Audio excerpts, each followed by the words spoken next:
When a routine traffic stop turns into a career-defining moment, a police officer's worst assumptions collide with a truth he never saw coming. His target is the man who holds his future in his hands. The sun was beginning its descent over the streets of Sacramento, painting the sky with streaks of gold and amber. Eric Porter was on his way home after a long day at the office. His sedan hummed softly as he adjusted the air conditioning, eager to shake off the day's stress. The radio played faintly in the background, a soothing antidote to the bustling city streets.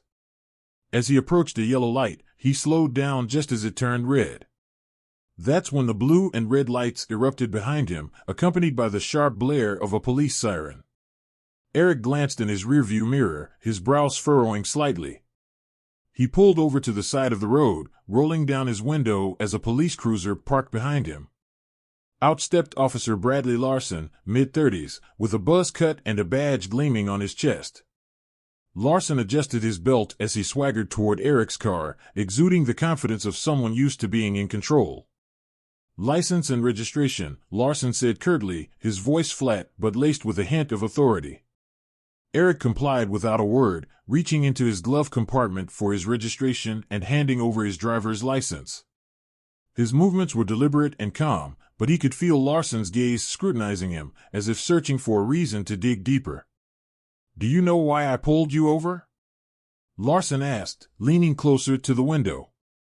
"I'm not entirely sure," Eric replied evenly, his tone polite but firm. "You didn't come to a full stop at the light," Larson said, though there was a flicker of hesitation in his voice. Eric frowned but nodded slightly. "I see. I thought I slowed down in time, but I understand." Larson didn't respond immediately. Instead, he lingered, his eyes narrowing as he studied Eric more closely. It wasn't just a routine stop anymore, at least not for Larson. His posture shifted subtly but noticeably, as if he had already decided this was more than a minor infraction. The officer glanced at the license in his hand. "You're not from around here, are you?" he asked. Eric hesitated for a fraction of a second before replying, "I moved here a few months ago. My address is on the license." But Larson wasn't really listening. His questions were starting to take on an edge, just enough to suggest that he wasn't concerned about a traffic violation anymore. Eric's calm demeanor seemed to irk him, and he leaned in closer. "Where were you headed in such a hurry?" "Just going home," Eric replied. His tone remained steady, but the subtle shift in the air was impossible to ignore. Larson didn't just see Eric as a driver anymore, he saw something else, something that warranted suspicion. Eric could sense the tension building, but he didn't flinch. Little did Officer Larson know, the calm exterior wasn't naivety, it was control. This was just the beginning. Larson took a step back, folding Eric's documents with exaggerated slowness before tucking them into his chest pocket. He straightened up, his expression shifting into something faintly smug, as though he'd already made up his mind about the man sitting in front of him. "Step out of the car for me," Larson ordered. Eric's grip on the steering wheel tightened briefly, but his face betrayed no reaction. "Is there a specific reason for that, officer?" he asked, his tone measured. Larson's lips twitched, but he masked it quickly. "I asked you to step out of the car. You don't want to make this harder than it has to be." The threat hung in the air, unspoken yet unmistakable. Eric exhaled slowly and opened the door. As he stepped out, Larson's eyes flicked over him, sizing him up. Eric stood a little taller than the officer, his shoulders broad but his demeanor unthreatening.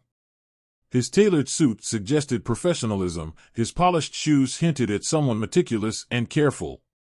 Yet none of that seemed to matter.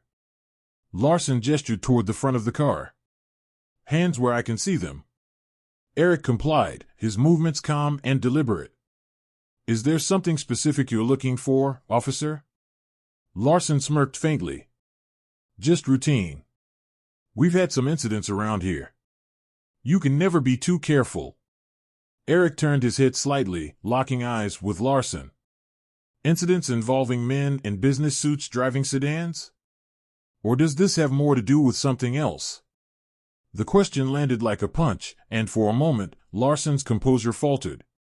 He straightened up, his hand drifting toward his belt, more reflex than necessity. "Watch your tone," he said, his voice hardening. "I'm simply asking a question," Eric replied. There was no defiance in his voice, just a quiet firmness that seemed to unsettle the officer. Larson leaned closer, his eyes narrowing. "You seem awfully familiar with how this works. You got something to hide?" Eric let the silence stretch for a beat before answering. "No, officer. I just believed in being clear about the reasons for an interaction like this. Transparency, you know." Larson scoffed but didn't reply. He stepped back, pacing a small circle in front of the car. The dynamic was shifting in ways he couldn't quite grasp. Eric wasn't reacting the way most people would. There was no fear, no stammering, no nervous fidgeting. Instead, there was control, poise, and an unsettling calm that put Larson on edge. "You seem pretty confident," Larson muttered, almost to himself. "Like you think you know what's going to happen next." Eric didn't rise to the bait.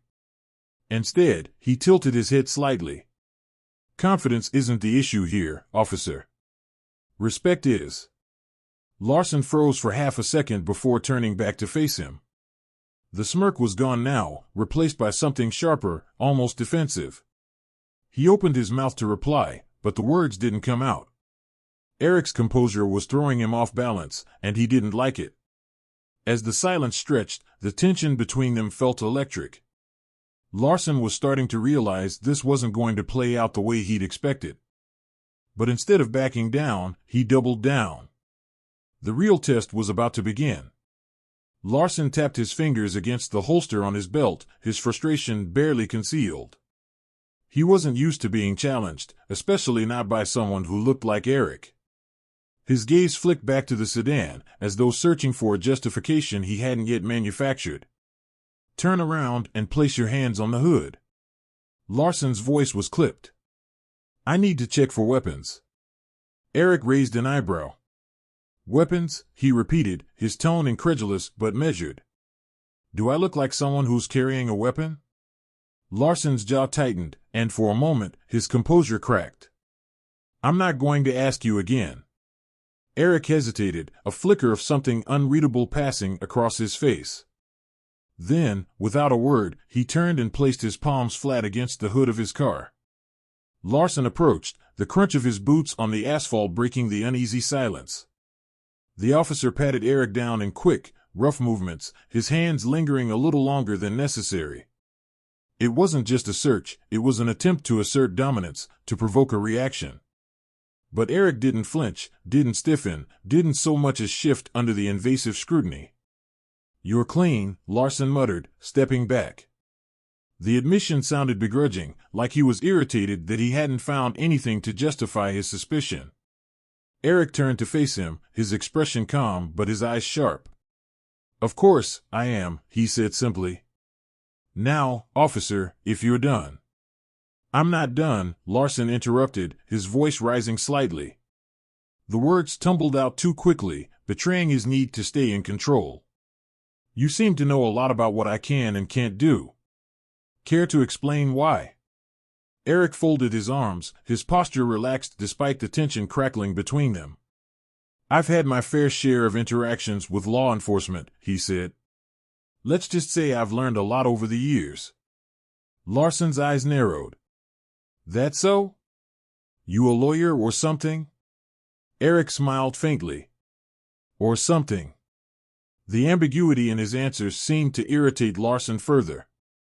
He stepped closer, invading Eric's personal space, his voice dropping to a near growl. "Listen, you think you're smarter than me? Think you can talk your way out of this?" Eric met his gaze evenly, unflinching. "I don't think anything, officer. I just believe in fairness, and so far, I'm not seeing much of it here." The words hung in the air like a challenge, and Larson took the bait. "Fairness? You think fairness is what this is about? People like you always." He stopped himself abruptly, the words lingering like smoke even though they hadn't fully escaped. Eric's expression didn't change, but something about his posture shifted, a subtle but unmistakable signal that he'd caught exactly what Larson had left unsaid. People like me? Eric repeated, his voice soft but charged with meaning. Larson bristled, stepping back as if realizing he'd just crossed a line he couldn't uncross. You know what I mean, he muttered, though his tone lacked the conviction it had moments earlier. I think I do, Eric replied quietly. His calmness wasn't passive anymore, it was razor-sharp, cutting through the pretense like a blade. And I think we both know this interaction stopped being about a traffic violation a long time ago. Larson opened his mouth to respond, but the words didn't come. For the first time, he looked uncertain, like he wasn't entirely sure how to proceed. The balance of power was shifting, and for the first time, Larson was on shaky ground. Eric's voice broke the heavy silence, steady and unyielding.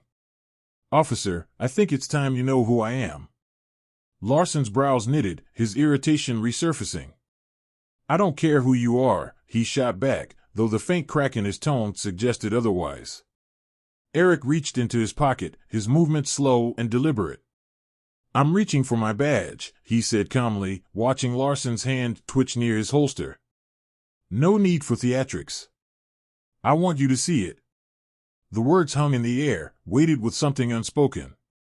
Larson's eyes followed Eric's hand as he pulled out a leather wallet and flipped it open, revealing a gleaming badge. Eric Porter, Eric said, his tone as casual as if he were introducing himself to a neighbor. Head of Internal Affairs, Sacramento Division. Larson froze, his eyes darting to the badge, then back to Eric's face, searching for some sign that this was a joke. But there was no humor in Eric's expression, only quiet authority and a hint of disappointment. Internal Affairs, Larson repeated, his voice cracking slightly. You're... Yes, Eric interrupted, saving him the trouble of finishing the thought. I oversee officer conduct. My job is to ensure that the people wearing this badge uphold the integrity and values it's meant to represent. Larson's face paled, his confident demeanor unraveling in real time. He took a small step back, his hand falling away from his belt as though the weight of his own authority had suddenly become too heavy. Eric took a step forward, closing the gap Larson had instinctively created. Do you know what the most troubling part of this interaction has been, Officer Larson? He asked, his voice calm but piercing. Larson didn't answer. He looked like a man who had just realized he'd walked into quicksand and had no idea how to escape. It's not the profiling, Eric continued, though that's bad enough. It's not the baseless escalation either. It's the fact that you've done all of this without even realizing who you were talking to. You assumed that I wouldn't know my rights, that I wouldn't understand the laws you're sworn to uphold. And why? Larson opened his mouth, but no words came. Eric's gaze bore into him, unrelenting. Because I didn't fit your idea of someone deserving respect, Eric finished for him. His words weren't angry, but they carried the weight of an indictment. And that's not just a problem for me, officer. That's a problem for everyone you encounter in this uniform. Larson's shoulders sagged slightly, the full weight of Eric's words landing squarely on him. He glanced down at the badge in Eric's hand again, as if it might somehow disappear if he didn't look too closely. Eric stepped back, giving Larson a moment to breathe, but his voice didn't lose its edge. Here's what's going to happen, he said. You're going to take a step back, return my documents, and think very carefully about what you say next. Larson's lips parted, but he hesitated, clearly debating whether to push back or comply. The hesitation cost him. And then Eric added, his voice lowering slightly, you're going to hear from me again, not as a driver you stopped on the side of the road, but as the man tasked with deciding whether you're fit to wear that badge. Larson swallowed hard, his face betraying the weight of the moment as it sank in. He reached into his chest pocket, pulling out Eric's license and registration. His hands trembled slightly as he handed them over. Eric took the documents without a word, tucking them into his wallet. As he stepped toward the driver's side door of his car, Eric paused with one hand on the handle. He looked back over his shoulder, meeting Larson's gaze one last time. Remember this, Officer Larson, Eric said firmly. The badge doesn't make you better than anyone, it makes you accountable to everyone. Eric slid back into his car and started the engine, leaving Larson standing in the fading light. The officer's confidence was shaken, his future uncertain. But for Eric, this was far from over. His next move would ripple through the entire department. The drive home was quiet, but Eric's mind was anything but. The encounter replayed in his head, not because it was unique, but because it wasn't. Larson wasn't the first officer Eric had dealt with like this, and he knew he wouldn't be the last. But this time, things would be different. This time, Eric had the authority to act. The next morning, Eric sat at his desk, early sunlight streaming through the blinds of his office at the Sacramento Police Department's Internal Affairs Division. A file lay open in front of him, Officer Bradley Larson. Larson's record wasn't spotless, minor complaints of unprofessional conduct, excessive stops, and vague misunderstandings that had never been properly addressed. Eric leaned back in his chair, his fingers steepled in thought. Larson wasn't an anomaly, he was a symptom of a deeper problem. And Eric wasn't interested in putting a bandage on a bullet wound. A knock on his office door interrupted his thoughts. His assistant, Linda, stepped in, holding a stack of reports. "Morning, Mr. Porter. I've got the summary on last month's misconduct cases. Also, Chief Daniels wanted me to remind you about the department review next week." Eric nodded, taking the files from her. "Thanks, Linda. Can you also schedule a meeting with Chief Daniels for this afternoon? There's something I need to discuss with him." Linda hesitated, sensing the weight in Eric's tone. "Of course," she said before slipping out of the room. Eric turned his attention back to Larson's file. But his focus wasn't just on the officer, it was on the culture that allowed someone like Larson to feel justified in his behavior. If there was one thing Eric knew, it was that culture started at the top. Later that afternoon, Eric sat across from Chief Daniels in a conference room. Daniels, a seasoned veteran with salt-and-pepper hair and a no-nonsense demeanor, leaned back in his chair, listening intently as Eric recounted the traffic stop. "I could have written it off as just another bad interaction," Eric said, his voice steady but resolute. "But that would have been a mistake. Larson's behavior isn't an isolated incident, it's a reflection of how much work we still have to do."